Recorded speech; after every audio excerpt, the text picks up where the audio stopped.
Oi, sejam muito bem-vindos ao meu canal Crônicas da Moda com mais um vídeo da nossa série sobre ícones de estilo do século XX, onde em cada vídeo desse eu conto a história de 5 mulheres mais elegantes, mais estilosas que marcaram a época de um determinado período do século passado. Quem já acompanha essa série aqui desde o início sabe que já tem vídeo aqui no canal sobre os ícones de estilo de 1900 e 1910, de 1920, 1930, 1940, 1950 e agora eu vou te contar um pouquinho da história dos 5 ícones de estilo que marcaram a maravilhosa década de 1960.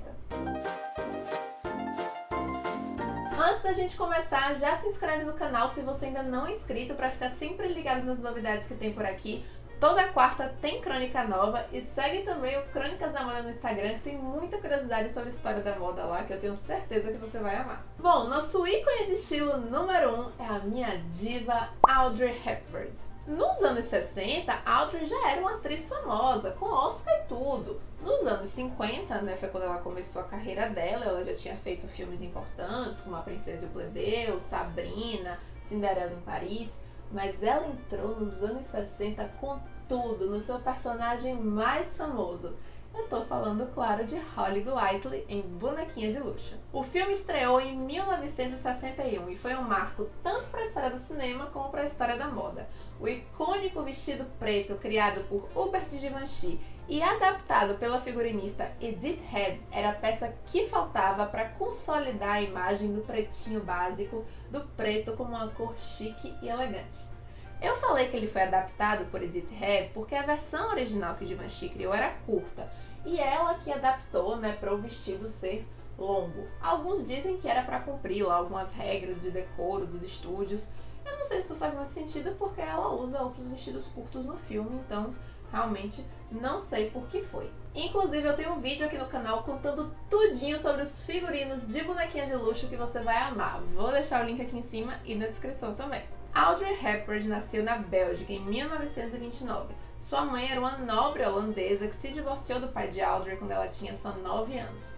Pouco antes da Segunda Guerra Mundial começar, ela se mudou com a mãe para a Holanda e elas participaram ativamente da resistência nazista junto com toda a família. Mesmo Audrey ainda sendo uma criança, ela participou de muita coisa. Com o racionamento de comida durante a guerra, Audrey ficou subnutrida na adolescência, uma coisa que afetou seu corpo para sempre. Basicamente era por isso que ela era tão magra. Após o fim da guerra, ela se mudou para os Estados Unidos e foi aí que ela iniciou sua carreira de atriz até chegar ao estrelato e ser um ícone da moda. O estilo de Audrey era inconfundível. Ela era uma mulher alta para os padrões da época, né, com 1,70 m e por isso adorava usar sapatilhas ou um saltinho baixo quando era necessário. Se combinasse sapatilhas com calça capri, então era um must have para ela. E se tivesse um lencinho no combo, ainda melhor. Uma das coisas que mais marcou a vida dela foi a amizade com o estilista Hubert Givenchy. Os dois se conheceram em 1953, quando Audrey foi pessoalmente convidar Givenchy para fazer alguns figurinos para ela usar no filme Sabrina, né? A verdade é que a história toda começou com um mal entendido, e essa resenha eu conto para você no meu vídeo sobre a história da amizade entre Audrey e Givenchy. Link, ó, aqui embaixo. Bom, mais que parceiros, eles eram realmente muito amigos, né, assim, BFFs, eram quase um amor platônico que eles nutriam um pelo outro. Audrey era completamente apaixonada por aquele estilo clássico e ao mesmo tempo jovial que Givenchy tinha, né, nas suas criações e na própria personalidade dele, e ela só usava roupas dele tanto dentro como fora das telas. Junto com a modelo Twig, ela foi a imagem da nova silhueta dos anos 60. Alta, longilínea e esguia, bem diferente do corpo curvilíneo, né, que era o padrão de beleza que bombava na década anterior, os anos 50. E por falar em Twig, ela é o nosso segundo ícone de estilo dos anos 60. Tudo começou com um corte de cabelo. Em 1966, um cabeleireiro chamado Leonard, lá em Mayfair, que é um dos bairros mais chiques de Londres, pegou uma jovem garotinha de 16 anos para fazer um experimento, né? Ele tingiu o cabelo dela de loiro e cortou curtinho, naquele estilo Joãozinho, sabe? A editora de moda do jornal londrino Daily Express ficou encantada com a imagem da garota e pediu para entrevistá-la. A tal garota se chamava Leslie Hornby e a partir dali seria chamada apenas de Twig. O apelido foi dado por causa das suas pernas finas, já que a palavra twig em inglês significa galho. Bom, Twig era a cara fashion dos anos 60, né? Seu porte magro, aquela carinha de menina, né? Combinava muito com o espírito da época e com o padrão de beleza vigente, né? Que era, além de ser magra, longilínea, que eu citei, era ter essa cara assim, sabe, de jovenzinha descolada. Ela representou tudo que foi tendência naquela época. As mini saias, o mini vestido, as roupas coloridas, as meias de brilho, até a maquiagem, gente, dela é muito característica daquela época. Que era como? Você fazia o delineado, né, gatinho, mais ou menos como eu tentei fazer aqui, né? E aí você também marcava o côncavo, né? Só que não era como a gente faz hoje, esfumando. Eu acho que elas pegavam o próprio delineador, inclusive, e traçavam a linha aqui no côncavo, né? E aí a sombra normalmente era colorida, né? Podia ser azul, rosa ou até de brilho, né? É uma maquiagem que eu acho lindíssima. Eu já tentei reproduzir algumas vezes e em todas eu falhei miseravelmente. Ah, e uma coisa, viu? Pra ela ficar com esses cílios assim de boneca, ela usava 3 pares de cílio postiço, meu amor.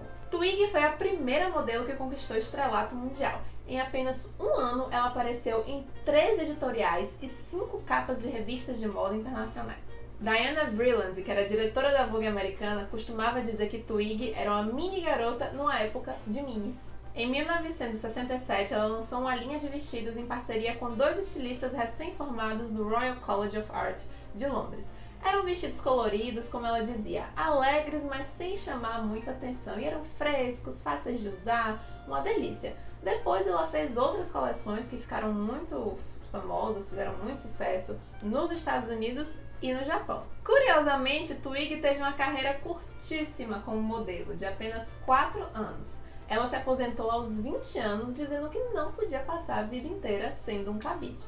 E o nosso ícone de estilo número 3 é a elegantérrima Jacqueline Kennedy Onassis. Seu primeiro casamento foi com John F. Kennedy, que foi presidente dos Estados Unidos, portanto ela foi primeira-dama de 1961 até 1963, quando Kennedy foi assassinado brutalmente, né?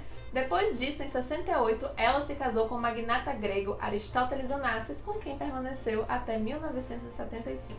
Jack, como era conhecida, foi uma das mulheres mais elegantes que já vagou por esta terra. Ela amava os estilistas franceses muito mais que os americanos. Ela usava os americanos porque tinha que usar, né? Porque ela era a primeira-dama dos Estados Unidos, mas seus preferidos mesmo eram Dior e Givenchy.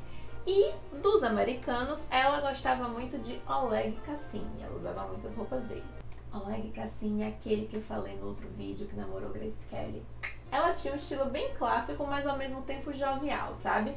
Quando ela era primeira-dama, ela gostava que seus taillés tivessem decote canoa, né? Que exibia um pouco o colo, essa região aqui das saboneteiras, né? Mas não muito, para não ficar muito decotado para a primeira-dama. E outra coisa que ela apostava sempre era no chapéu pillbox, que é aquele chapéu redondinho assim, que ficou muito popular nos anos 60, e os dela eram feitos pelo estilista americano Halston, que naquela época era especializado em fazer chapéus. E os looks que ela usava nas viagens internacionais? Esses faziam muito sucesso, especialmente porque essas viagens incluíam banquetes, festas, bailes, e aí ela botava pra quebrar. Em 1961, ela e Kennedy fizeram uma viagem à França, para o Kennedy se encontrar com o presidente francês Charles de Gaulle. Mas quem fez sucesso mesmo foi Jack, né? Claro, inclusive o Kennedy, numa entrevista, chegou a falar que ele era o homem que estava acompanhando Jack a Paris. Muita gente atribuiu a ela a diplomacia da moda nessa viagem, porque apesar dela estar em Paris, a capital da moda, ela tinha levado na mala muitos looks de estilistas americanos, porque afinal ela é a primeira-dama dos Estados Unidos. Mas aí, num certo baile, né, que ela compareceu com o Kennedy lá em Versalhes, né, ela fez questão de colocar um belíssimo vestido de Givenchy bordado, e se de Gaulle já estava todo encantadinho com ela. Aí ele se derreteu, vendo aquela mulher linda e elegante usando um estilista francês. Foi o auge. Bom, mas moda não é só arte nem comportamento, né? Moda também é política. Um dos looks mais emblemáticos e famosos usados por Jacqueline Kennedy é o tailleur rosa da Chanel, que ela usou no dia do comício em Dallas, em 1963, em que seu marido, o presidente Kennedy, foi assassinado. O taillé era uma peça da coleção de outono e inverno da Chanel de 1961, portanto não era uma peça exatamente nova, ela já tinha usado outras vezes. Inclusive conta-se que ela usou naquele dia a pedido do presidente, né, porque ele gostava muito dela com aquela roupa. E na hora que o assassinato ocorreu, eles estavam dentro de um carro conversível, desfilando, né? E aí o atirador atirou no Kennedy, pegou na cabeça dele, né? E o sangue dele espirrou todo na roupa dela. E aí foi aquela loucura, né? Eles saíram de lá, ela entra no avião, né? Depois eles vão pro hospital, né? E ela passa esse tempo todo com a roupa, ela não tira a roupa, ela tá meio em estado de choque. Ela, inclusive, quando tá no hospital, vai dar uma entrevista coletiva, ainda com a mesma roupa, o taillé rosa, todo sujo de sangue, né? E aquela imagem dela, da mulher recém-viúva, em completo choque, né? Por ter visto o marido morrer do lado dela de uma forma tão brutal, e com aquela roupa rosa, aquele tom alegre, fofo, né? Toda suja de sangue, virou uma imagem muito emblemática e muito chocante. Em 2003, a filha do casal Caroline doou o taillé, as meias, os sapatos e a bolsa que Jack usou nesse dia para o Arquivo Nacional Americano, com a condição de que ninguém possa ver até 2103. Ela não quer que isso de alguma forma seja usado para desonrar a memória da família dela, né, ou para ficar lembrando da trágica morte do pai dela, né? Ela doou porque é um acervo histórico, faz parte da história dos Estados Unidos, e pediu distanciamento histórico de 100 anos, né? Porque a gente garante que aí todos os envolvidos, né, no momento, né, já terão morrido, e você já poderá olhar para aquela peça histórica com mais imparcialidade. E nosso ícone de estilo número 4 é a maravilhosa Mary Quant. Nos dias de hoje, ela seria tipo assim a blogueirinha mais badalada de Londres, sabe? Mary Quant era dona de uma boutique muito badaladinha na King's Road, chamada Bazaar, né? Não era uma loja barata, nem de longe, mas também não era uma marca de luxo de jeito nenhum, né? Ela vendia ali para aquelas patricinhas londrinas e tal, né? E a própria Mary Quant fazia questão de criar vitrines bem ousadas para chamar a atenção do público. Ela era estilista, né? E ela também servia como garota propaganda da loja. Ela saía usando os modelitos e tal.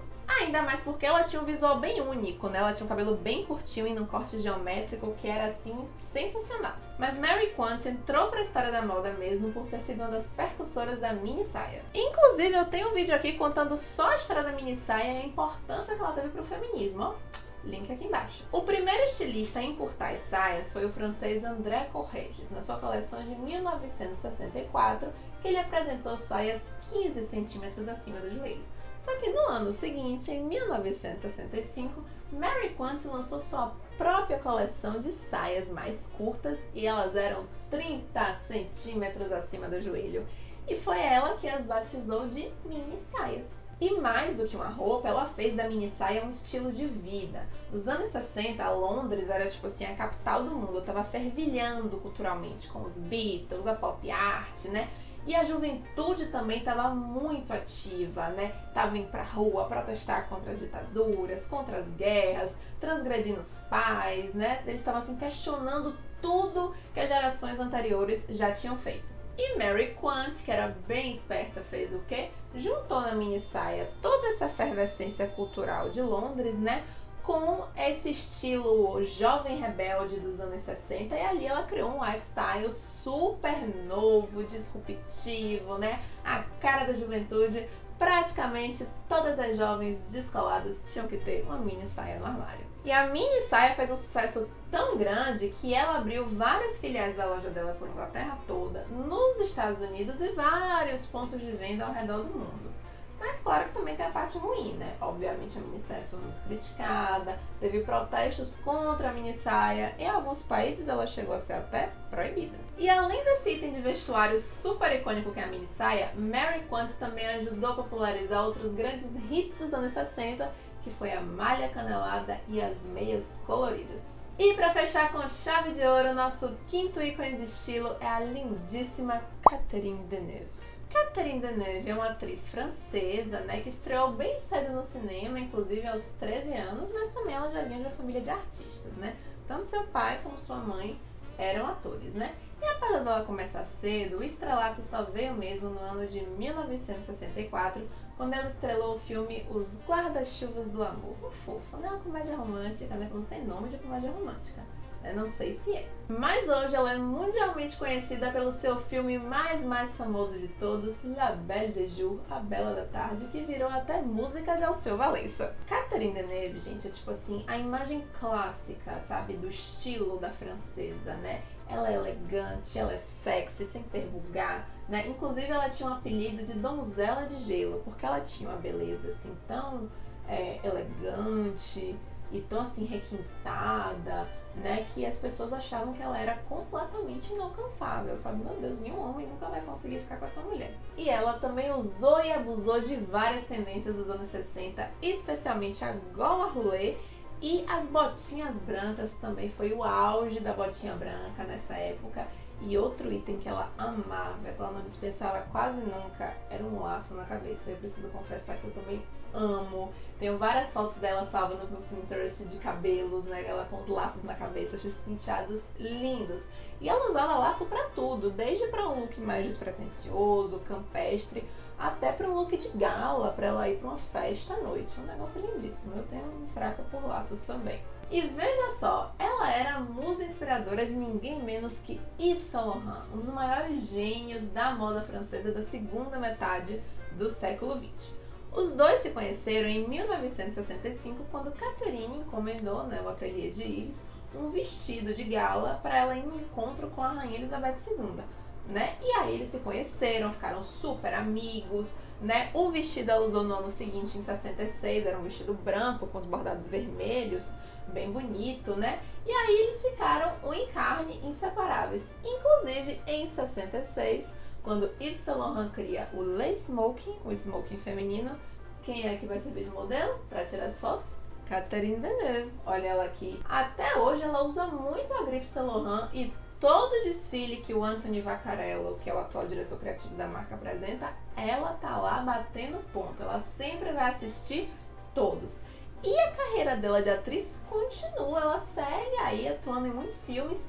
Inclusive, o filme mais recente dela, que se não me engano se chama Enquanto Vivo, foi lançado no ano passado. E é isso, gente! Chegamos ao fim de mais um vídeo sobre os ícones de estilo do século XX. Eu espero que vocês tenham gostado. Agora me contem aqui com qual dessas mulheres, com qual dessas personalidades lindíssimas, maravilhosas, vocês mais se identificam com o estilo.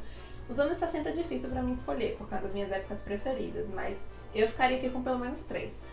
Audrey, com certeza, Catherine Deneuve, principalmente por conta dos laços, e Jacqueline Kennedy, não tem como ficar, mas eu quero saber o seu agora, tá? A gente volta na semana que vem com mais um Crônicas da Moda. Beijo!